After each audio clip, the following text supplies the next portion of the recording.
Welcome, ladies and gentlemen, to Daytona International Speedway for the Napa Truck Series Go or Go Home qualifying race. 30 laps of action on tap as Austin Rogers is on pole for Martin Motorsports. Jeff James out of Monster Energy Racing to his outside. This is the way this race is going to work. 30 lap race. You know, whatever happens, happens. Top 8 will advance into the Daytona 200. They will start 31st to 38th. Then we go in order of the provisionals. There are 11 teams with provisionals from last season, or rather owner points from last season, that can use a provisional in order. Everybody else is a new team. They cannot use their provisionals because they're essentially all tied. So this is the way we're looking at it, right? You've got your 11 teams that can get in on a provisional.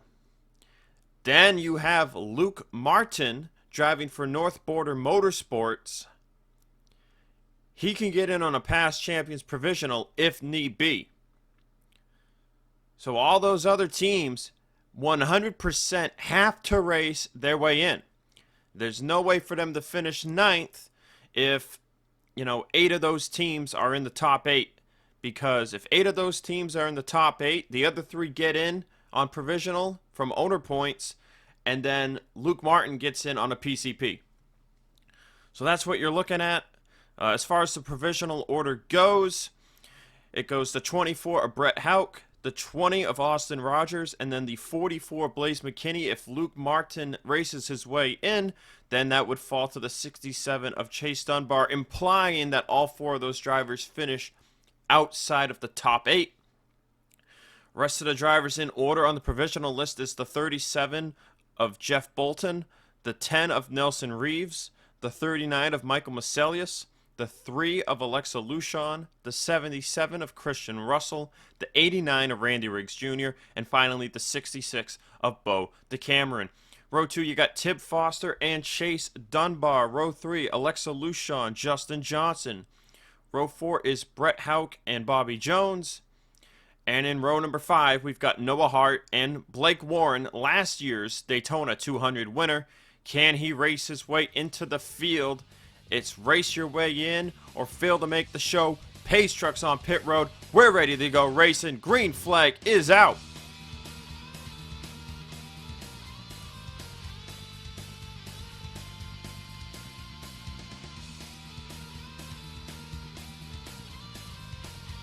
Rogers jumps straight to the top, allowing Tib Foster to get by on the inside. Dunbar is going to drop from the top. And they're already 3 wide in the pack behind them.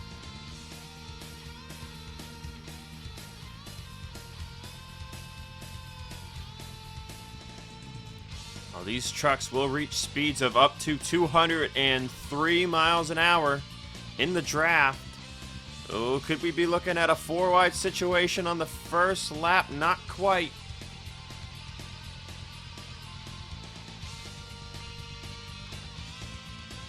The first lap will be led by Tib Foster.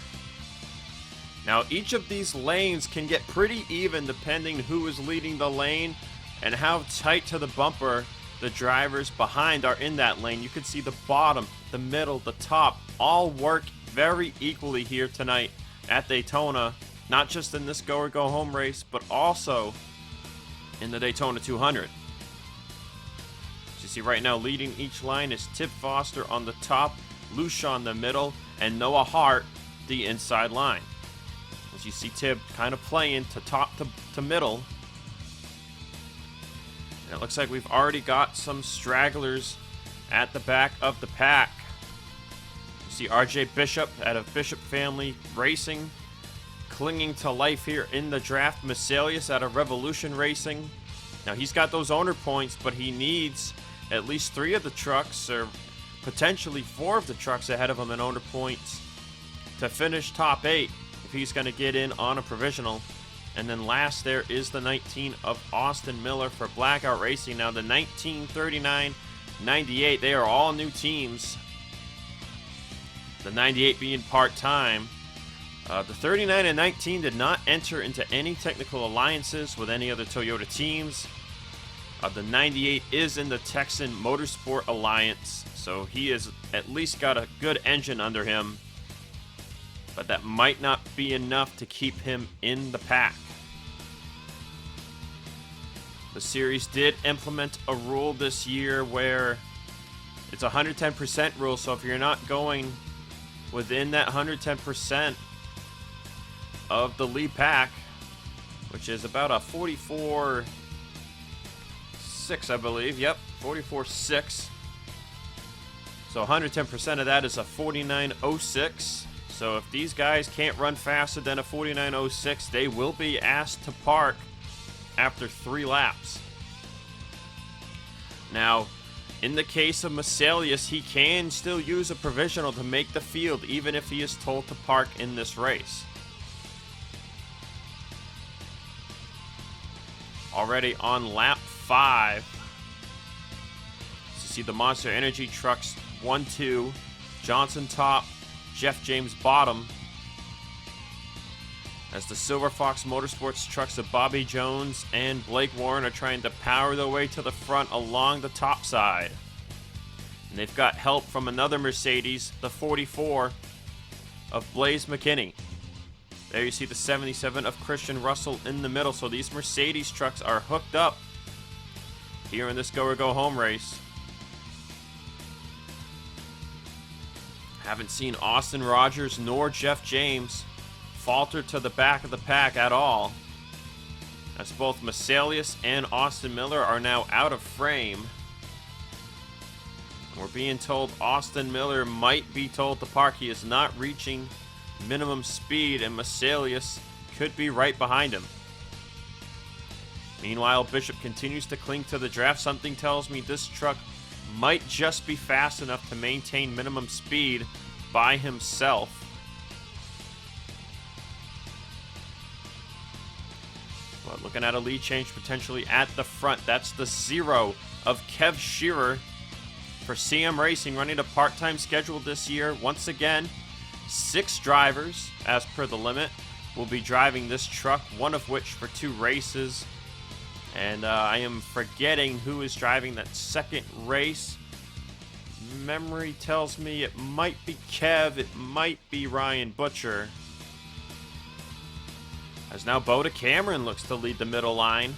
Burns Motorsports, of course, with a technical alliance from Breeding Enterprises this year, jumping off the train they had going on with Sanders Performance Auto Racing, who was getting stuff from Young Motorsports. It's now Austin Johnson out of Shark House Performance. He's going to lead the pack, and he's got his teammate there, the 7 of Vince Freeze, another truck that will have a rotation of drivers in it throughout its part-time schedule. And now the middle just got sucker-holed there with Johnson in the front. Just don't look now, but here comes that Gen C33 of Nick Breeding trying to make the field. He's got Jeff Bolton, and look at that, that's Brandon Morris in the 55 to his inside. And just non-stop racing here at the front as Austin Rogers continues to lead. We'll hit the spectator camera. This will give you a great idea of what's going on here with the draft and with each lane.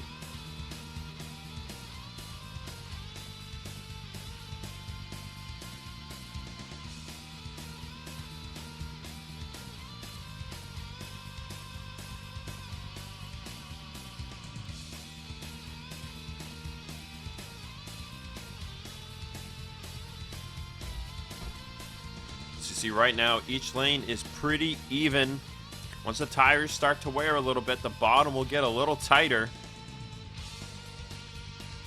Right now, we're starting to see drivers cycle from the bottom to the middle to the top, and a couple of drivers are getting close to that outside wall on the top side, trying to use all the track space they can. But it doesn't seem to be hurting their momentum too much. Just a little bit. And no apparent damage to their trucks either. As now Brandon Morris is looking to lead the field. There's another team that jumped on an A-Class Tech Alliance over the offseason.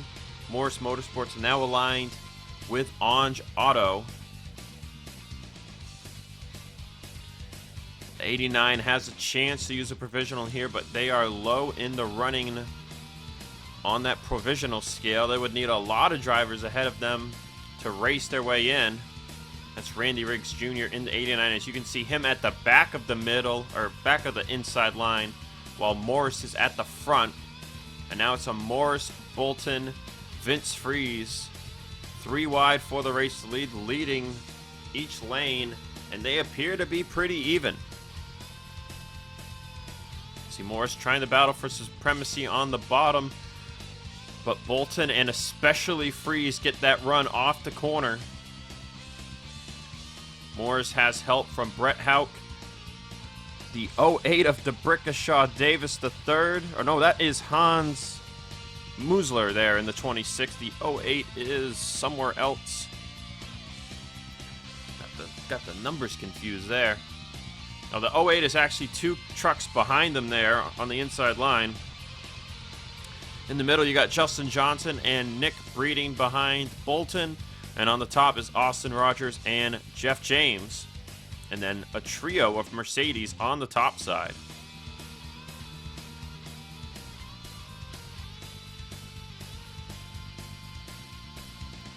So haven't touched on it, but Masalius and Miller were asked to park. And we're hearing that RJ Bishop is just within the threshold. He is running 48.9s around the racetrack, so he is just within the minimum speed threshold.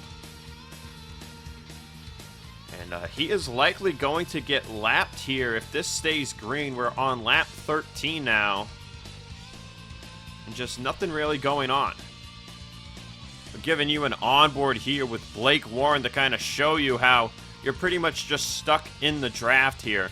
There's nowhere for you to go. You're just committed. You got to watch the guy in front of you and just hold that line. Just hold that line as smooth as possible and push as much as you can. But when you're 5th truck in line, you can't really do much pushing. And so Blake is pretty much just tucked up underneath the bumper of the 28 truck. This race is totally not sponsored by GoPro. Be a hero today. Go get one at Best Buy or something. I don't know.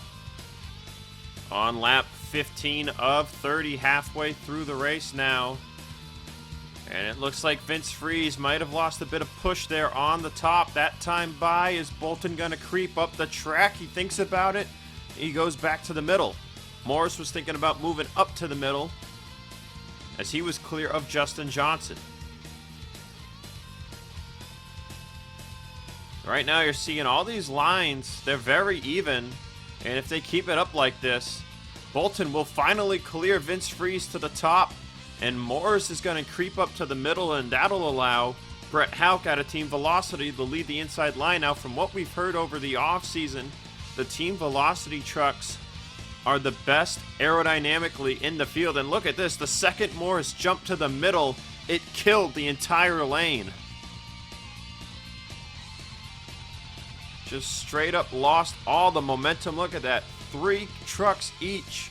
Make it maybe 4. That has just killed the middle line. And now Chase Dunbar jumps to the inside. He's got a huge run.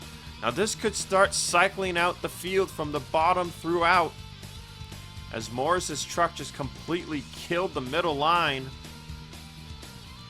Ooh, and they're almost 4 wide there entering the tri-oval. But as I was saying about the 24, the Velocity trucks, they are hooked up aerodynamically.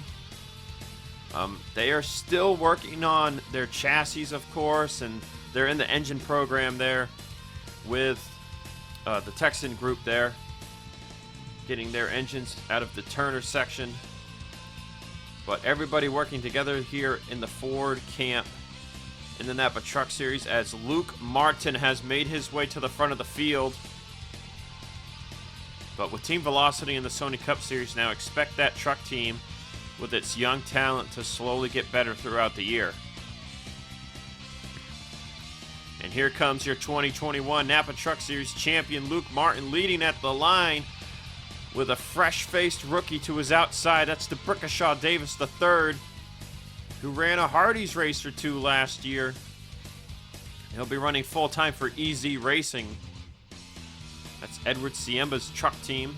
Siema full-time in the 80 for Anj Auto this year, taking over for Ryan Butcher. Now you see Luke doesn't get the momentum there off the corner. He's got teammate Noah Hart behind him. The North Border trucks trying to push their way towards the front as the third truck back there, the 33, is at the back of the pack. 12 laps to go. Luke Martin will clear and Noah Hart will lead the inside line as they are approaching RJ Bishop here.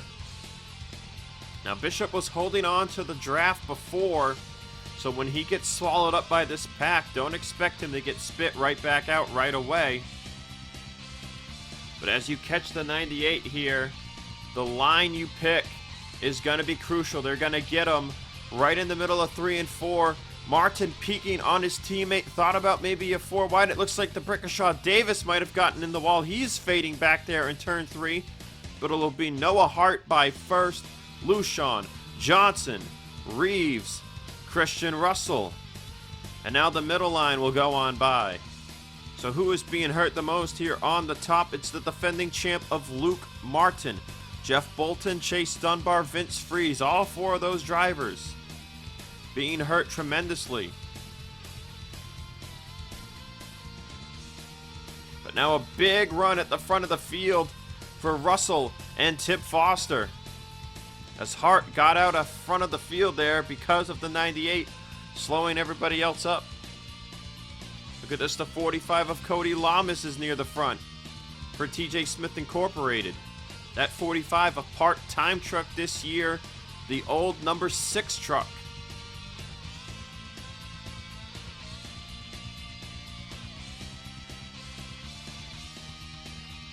Austin Rogers, who was leading the race earlier, he's near the back of the pack. 10 laps to go, that time by at the start-finish line. Bishop goes a lap down. He'll need a caution now to get back on the lead lap. But these drivers have kept it clean and green all the way. Noah Hart peeking on the inside of Christian Russell. Does he dare make it 4 wide?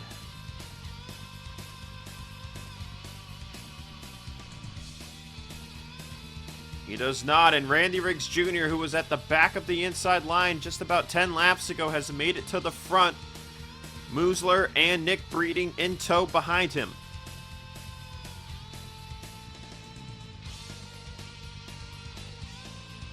Tip Foster was at the front at the beginning of the race with his teammates Justin Johnson and Jeff James.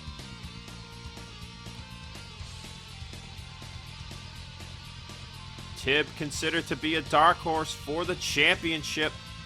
Gotta make this race if you want to start off strong, have a chance at starting off strong. As now Russell gets the run on the top, he'll jump to the middle in front of the 47. Kev Shearer, Randy Riggs Jr., they go from the bottom to the middle. And Riggs will stay in the middle as Kev tries to straddle both the bottom and the middle lanes, but now Riggs is falling back in the middle line. It looks like these Morris trucks just cannot lead in the middle for some reason. They can lead on the bottom, but they can't seem to lead in the middle. Very peculiar.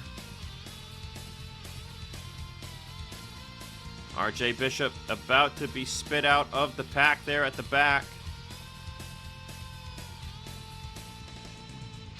Coming to 7 laps to go.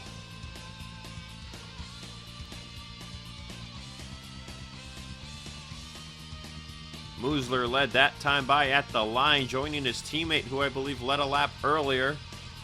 Bobby Jones has made it back towards the front. There he is on the inside line. He's got Blaze McKinney in tow, Austin Rogers, Justin Johnson, Blake Warren. All the drivers who were at the front at the beginning of the race are making a comeback to the front.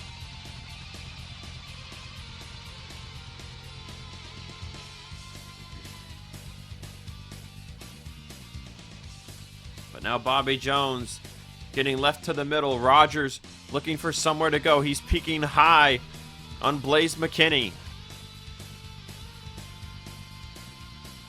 This team was originally going to be Roush Family Racing, but then a late off-season sale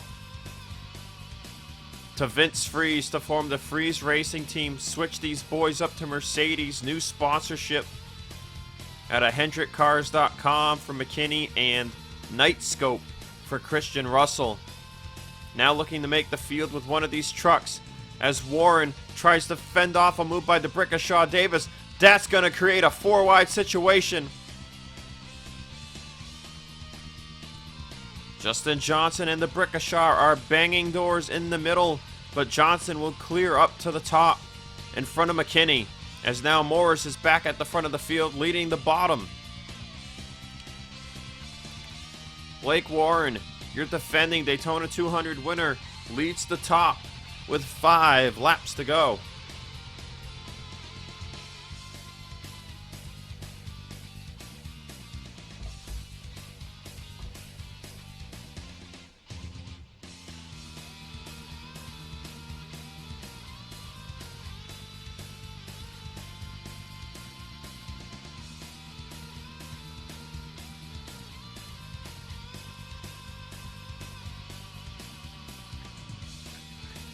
Warren is getting a huge push from Justin Johnson and Blaze McKinney. They know they can't let anybody jump in front of the 29. That would kill them on the top.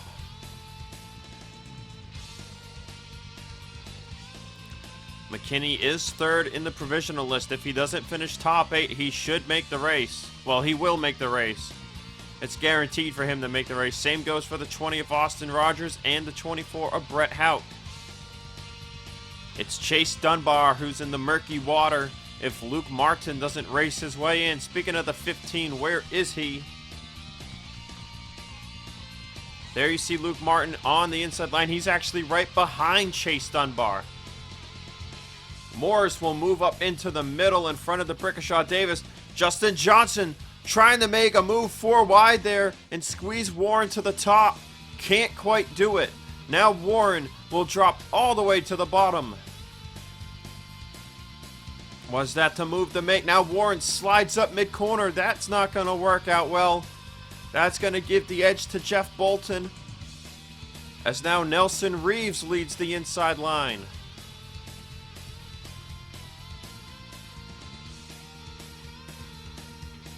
Here comes Brett Houck. He's on that bottom line. Jeff James in tow. Austin Johnson, James Ellison, Cody Lamas all on the bottom. If the bottom starts moving, these guys can get to the front really quickly. 2 laps to go at Daytona.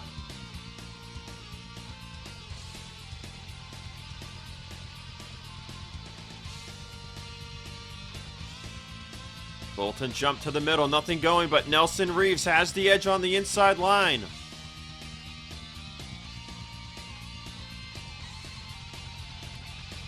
Crossroads Racing trying to get all 3 trucks into this race.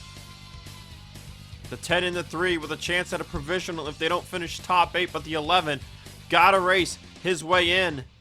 And he is there on the inside line, coming to the white flag. Houck will take the edge to the top. 1 more lap to go. Who's gonna get a W in the Go Home qualifying race? Jeff James will move up to the middle. That'll give the opening to the bottom for Chase Dunbar. Blake Warren is fading on the outside. He is currently outside of that top 8. Dunbar moves up. That's going to open the door for Luke Martin. But Brett Houck has a heck of a run. Can he push Dunbar? No, Dunbar jumps back to the middle in front of teammate Jeff James. Now he's sliding up mid-corner. Give the edge to the 15 of Luke Martin. Off of turn 4. Who's going to make the field? Who's going to win the race? Dunbar with a run. Not enough. Luke Martin gets it done. 5/1000ths of a second. Closest finish in series history. Coming in an exhibition qualifying race. Well, I guess it's not really it's an exhibition. It's a qualifying race. You can call it the same thing. But the champ of Luke Martin gets it done in the qualifying race to make the Daytona 200. This way he will start 31st. Chase Dunbar, Austin Johnson, Jeff James, Brett Houck, James Ellison, Jeff Bolton, and Nelson Reeves edges out Cody Lamas by 200ths to make the field. And so that means getting in on a provisional will be the 20 of Austin Rogers, the 44 of Blaze McKinney, the 39 of Michael Masalius, excuse me, and the 3 of Alexa Lushon. Failing to make the race will be Cody Lamas, Blake Warren, Vince Freeze, Justin Johnson, Brandon Morris, Randy Riggs Jr., DeBrickashaw Davis III, Boda Cameron, Bobby Jones, Kev Shearer, Nick Breeding, Hans Musler, Noah Hart, Tip Foster, Christian Russell, RJ Bishop, and Austin Miller. That'll do it here for me tonight. Thursday are the Gatorade duels for the Sony Cup Series. And after the Sony Cup Series duels go up, be on the lookout for the 2022 Napa Truck Series intro. That's right, we're dropping it a night early instead of in the race video like last year. So be on the lookout for that. And I will see you guys Friday night for the Daytona 200.